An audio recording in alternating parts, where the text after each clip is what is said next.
Fövqəladə Hallar Nazirliyinin 112 qaynar telefon xəttinə Bakı şəhəri Nəsimi rayonu Mirzəlal küçəsində yerləşən çoxmərtəbəli yaşayış binasında partlayış baş verməsi barədə məlumat daxil olub.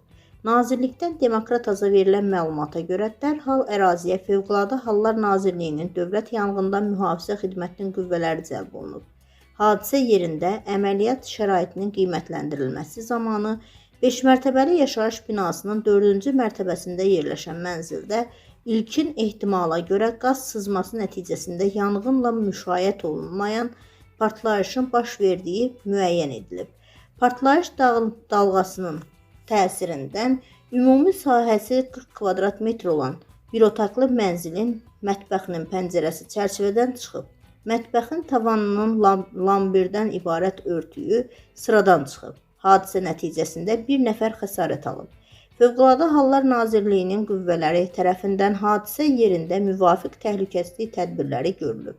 Hadisə ilə əlaqədar aidiyyatı qurumlar tərəfindən araşdırma aparılır.